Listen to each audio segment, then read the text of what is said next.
Hello viewers, আজকে খুবই interesting একটি ভিডিও নিয়ে আপনাদের সাথে আলোচনা করব এবং ভিডিওটি খুবই গুরুত্বপূর্ণ। কেন গুরুত্বপূর্ণ? যখন আপনি কোনো প্রতিযোগিতামূলক পরীক্ষায় অংশগ্রহণ করতে যাবেন, তখন আজকে যে শব্দগুলি নিয়ে আজকে আলোচনা করব সেগুলি আপনি মাঝে মাঝেই দেখতে পাবেন। তো এমন একটি বিষয় রয়েছে যে সিঙ্গুলার নাউনকে প্লুরাল করতে গেলে শুধুমাত্র ভাওয়েলের পরিবর্তন করার মাধ্যমে আপনি প্লুরাল করে ফেলতে পারবেন।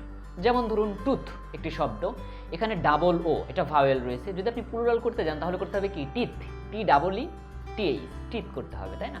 তো এখন শুধুমাত্র ভাওয়েল পরিবর্তন করার মাধ্যমে যে শব্দগুলিকে প্লুরাল করা যায়, এই শব্দগুলি পরীক্ষায় অনেক বেশি আসে।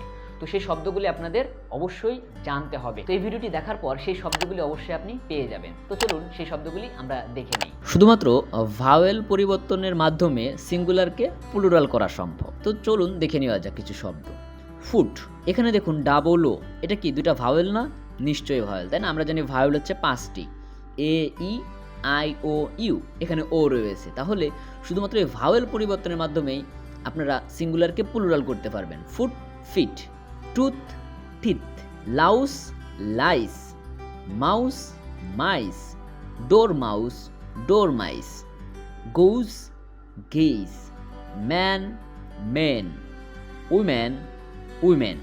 এখন বিষয়টা একটু খেয়াল করে দেখুন, এখানে ভাওয়েলের পরিবর্তন হয়েছে। আশা করি আপনারা ভিডিওটি বুঝতে পেরেছেন। এখন যে বিষয়টি আপনাদেরকে বলতে যাচ্ছি, এই ভিডিওটির অল্প কয়েকটি শব্দ যেখানে আপনারা দেখতে পাচ্ছেন এই যে প্রথম যে 6টি শব্দ, আপনারা যে কোনো পরীক্ষার প্রশ্নপত্রে আপনারা এগুলো পেতে পারেন। এবং মজার বিষয় হচ্ছে এই শব্দগুলি এতবার এসেছে, ভার্সিটি পরীক্ষা বলেন, বিসিএস বলেন, বিভিন্ন প্রতিযোগিতামূলক পরীক্ষায় বারবার এসেছে। তো আপনারা এই শব্দগুলি একটু খুব ভালোভাবে মনে রাখবেন। আমরা কিন্তু বলতে পারি না অনেক সময় যে মাউসের প্লুরাল কি, এটা কিন্তু আমরা জানি না। মাউসের প্লুরাল ফর্ম হচ্ছে মাইস।